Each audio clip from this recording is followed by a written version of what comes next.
Well, hello and how are you? Hey friends, welcome to the Shen Show. I am your host, Senator Briscoe, coming to you from right here in St. Charles, Missouri. Hey, you know what? Today is Friday, March the 5th, 2021. Got some happy birthday shout-outs going out to LeeAnn Rideout Davis. And, well, I got a couple of special ones going out. One out to Tucker J., which is Zoe's friend. And Willow Addington, little Willow, that is my granddaughter, Willow, and she's just turning 1 or 2 or whatever it is. I guess it's 2. I don't know how you figure that, whether it's 1 or whether it's 2. When you're first born that day, does that count as 1, or does that count as the day you were born? I think that counts as 1. So, she's turning 2. Yeah, that's what it would be. Little Willow is turning 2. So, anyway, here we go with the birthday songs. How's that? Willow and Tucker and LeeAnn. Hey, yard, it's your birthday today. So, happy birthday, I must say. You know, you're 1 more year older today, so happy birthday to you, I say. Hey, LeeAnn. Hey, Tucker. Hey, Willow. Hey, I heard it's your birthday today. Well, that's another trip around the sun that you made. You know, I hope you're really enjoying your day, 'cause, well, it's your happy birthday day today. And many more. Cha-cha-cha-cha-cha-cha. All right. Got my Pokey pal, Amanda Sue Little. I'm going to go through my whole friend list today on account. I'm running way behind. And, well, I'm having all these muscle spasms. They're just kind of beating me up. So let's just jump right on into the weather forecast for the St. Charles viewing area. 31 degrees tonight. That's right. A few passing clouds. Lows around 31 degrees Fahrenheit with winds light and variable. And then for tomorrow, March the 6th, intervals of clouds and sunshine. Highs around 57 degrees Fahrenheit with winds light and variable. Clear skies overnight with lows around 35 degrees Fahrenheit, and winds are going to be light and variable. That's south to southeast, that is, at about 4 miles per hour. And then Sunday, March the 7th, partly cloudy skies, highs around 66 degrees Fahrenheit, with winds south to southwest at 5 to 10 miles per hour. Clear with low temperatures around 43 degrees Fahrenheit overnight, with winds south to southwest at 5 to 10 miles per hour. And then Monday, March the 8th, we're going to have, except for a few clouds in the morning, we got mainly sunny skies. Highs are going to be around 69 degrees Fahrenheit, with winds southwest at 10 to 15 miles per hour. Mostly clear skies. No, let's flip that back. Mostly cloudy skies overnight, with low temperatures around 48 degrees Fahrenheit, and winds are going to be south at 5 to 10 miles per hour. And then for Tuesday, March the 9th, mostly cloudy skies early, and then partly cloudy in the afternoon. Highs are going to be around 70 degrees Fahrenheit, with winds south at 10 to 20 miles per hour.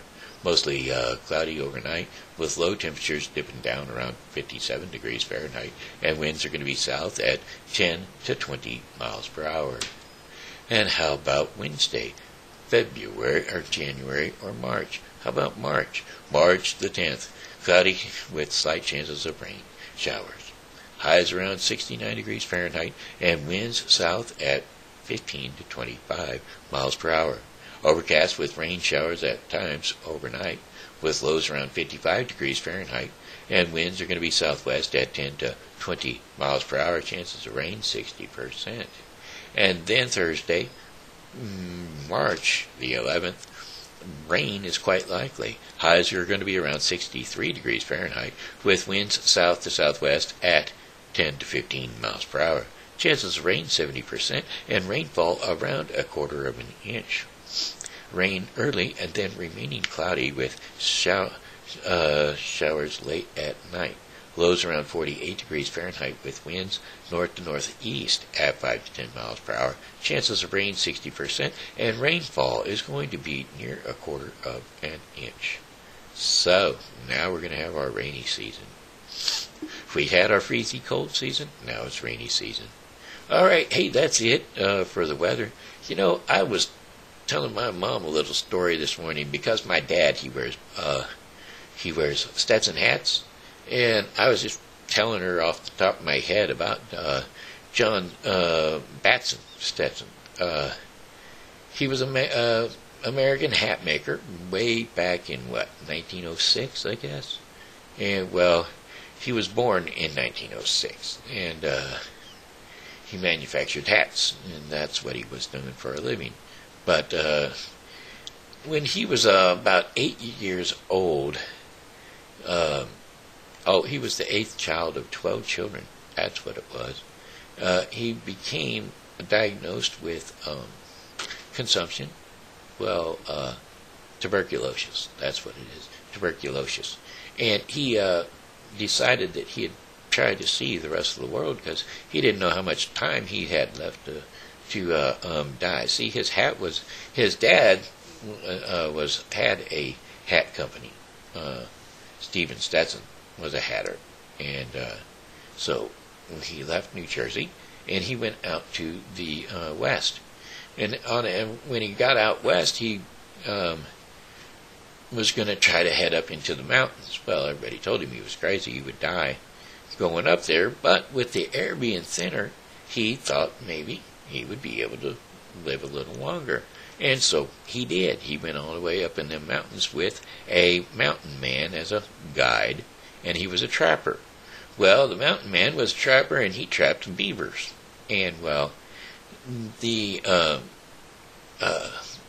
John, he'd been wearing this coonskin cap for a little while, and that wasn't cool because the coonskin hat had friends, little critters in there, and he didn't really like the little critter friends. They were kind of itchy and scratchy, and they bit a lot. Fleas, you know.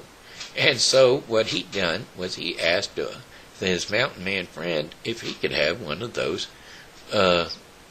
beaver skins. So he took one of them beaver hides and he formed himself a hat. Now, at first, the Stetson hat was a wide brim, big round hat, kind of like Hoss on on Bonanza. You know, Hoss, the big brother, Hoss. Yeah, it's a 10-gallon hat, just round top, big wide brim on it, and it was quite useful because it was made out of beaver. It was waterproof, and you could carry water in it. You know, you could carry apples or whatever. It had a good solid brim on it, which if a tree was about to smack you in the face, it would hit that brim and it would slow that tree branch down for you. So it was a good quality hat, and well, the mountaineer that had taken him up in the mountains with him, well, he made one for him specifically, and they went back down to town. And when they went down to town, everybody saw that there hat, and they thought, hey, now, that there is a pretty cool thing. So, all of a sudden, they were trying to get that hat away from that mountain man. Well, the mountain man didn't want to give up his hat, but that's okay, because John said, hey, I can make you a hat of your very own to be fitted to fit you. And so, therefore, that is where the Stetson Hat Company came from. John B. Stetson started the Stetson hat manufacturing business. Then they started to form the hats in different angles, and so the cowboy hat was invented as the Stetson cowboy hat. Alright, well there you go. That's the background story of Stetson cowboy hats. Anyway, there's another little story I'd like to tell you. It was about all these fellers, you know. In 1814, they took a little trip. They went along the Colonel Jackson, and then they went down the Mississippi. Well, they took a little bacon, and they took a little beans, and then they caught up with the bloody British, and they, in a small town called New Orleans. Well, they fired out their guns, and, well, them British, they kept on a-coming, and there weren't nigh as many as there was a while ago. So they fired their guns once more, and then they began to running, and they ran all the way down the Mississippi to the Gulf of Mexico. Well, they looked down the river, and they saw the British come, and they must have been 100 of them, and, well, they was beating on the drum. They stepped so high, and they made their bugles ring, and we stood behind the cotton bales, and we didn't say a thing. Well, we fired our guns, and the British, they just kept coming. There wasn't as many as they was a while ago, but we fired once more, and they began running, and they went on running down the Gulf of Mexico. Yes, sirree, down the Mississippi. Well, old Hickory, that'd be Colonel, well, he could take them by surprise, and he said, well, if we don't fire our muskets till we look them in the eyes, well, so we did, and we held our fire until we could see their faces well, and, well, we opened up that there squirrel gun, and we really gave them, well, we fired our guns, and then them British, they kept coming, and then we fired once more, and, well, they began running on down the Mississippi to the Gulf of Mexico. Well, yeah, they ran so fast. They ran through the briars, and they ran through the brambles. They ran through the bushes where a rabbit couldn't go. They ran so fast that the hounds couldn't catch them, and, well, they ran on down to the Mississippi to the Gulf of Mexico. Yes, sir, we fired our cannons until the barrels melted down, and so we grabbed an alligator and we fought another round. Well, we filled his head with cannonballs, and then we powdered off his behind, and, well, when we touched that powder off that gator, well, he lost his mind.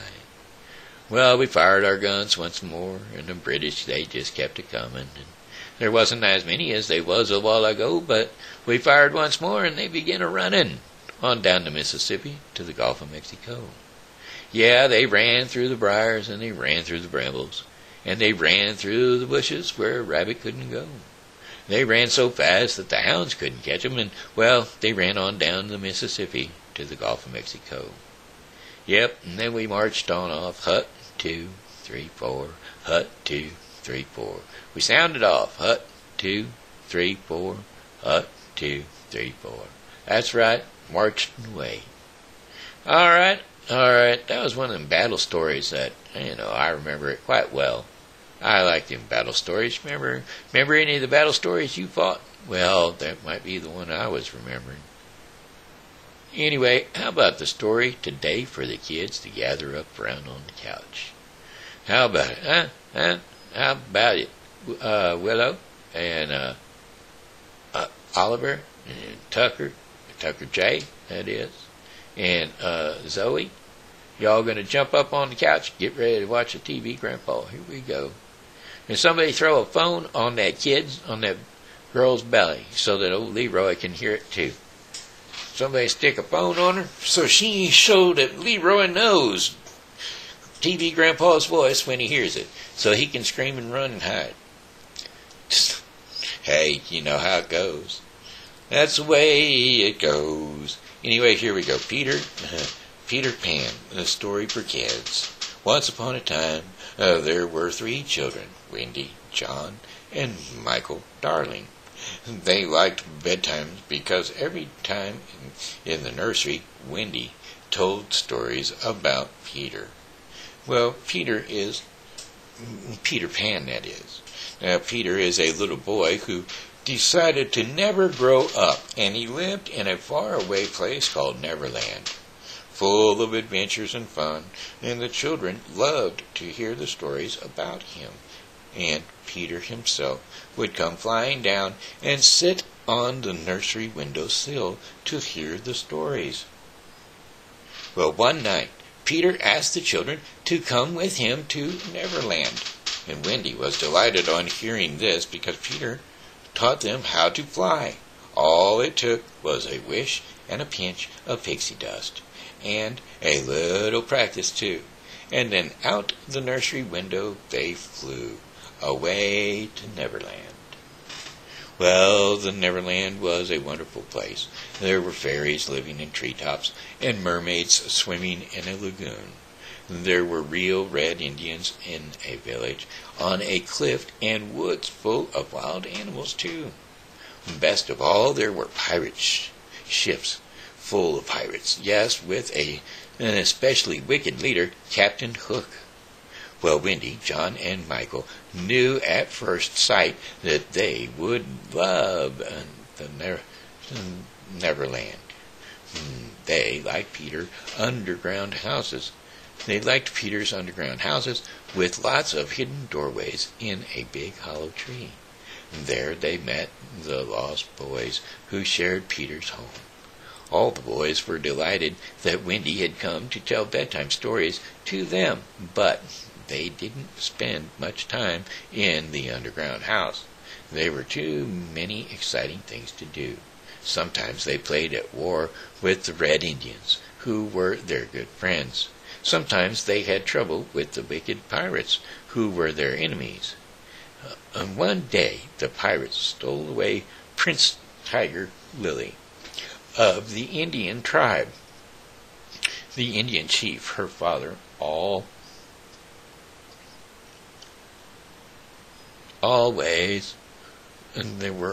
Indian chief and her father were all upset, but Peter Pan rescued Tiger Lily and brought her safely home again.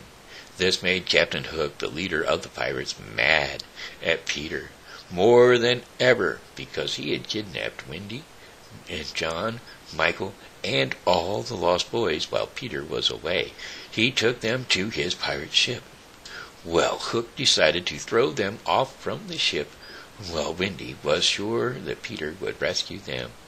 At the last minute, Peter appeared. He beat Captain Hook and freed every one of his friends. They scared those bad pirates into jumping overboard and rowing away in their lifeboats. Now they got the pirate ship, and Wendy decided to go back home.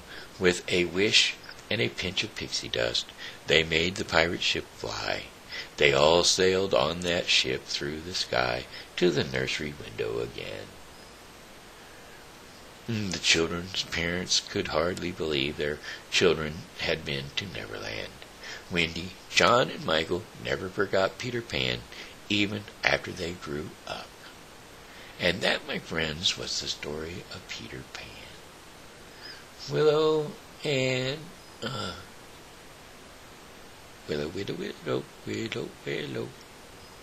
Willow and Tucker J. Again, happy birthday to you, the two of you. And Oliver, I will catch you later on this month for your birthday. Don't forget, I won't forget. I will make sure I get your birthday shout out for you. Okay? Alrighty then. Hey, it looks like it's time for our portion of the program called Our Daily Bread.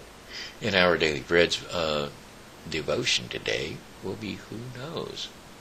But, first off, Our Daily Bread is brought to you today by The Bible with Briscoe 2021. The Bible with Briscoe 2021 is a daily reading of the Bible to be completed within 1 year. Today's reading in the Bible with Briscoe 2021 will be Numbers 34 through 36 and Mark 9, 30 through 50. So don't forget to tune into the Bible with Briscoe 2021. Okay, let's see. Today's reading for Who Knows is going to be Ecclesiastes 6:12 and 7:13 through 14. Ecclesiastes 6:12.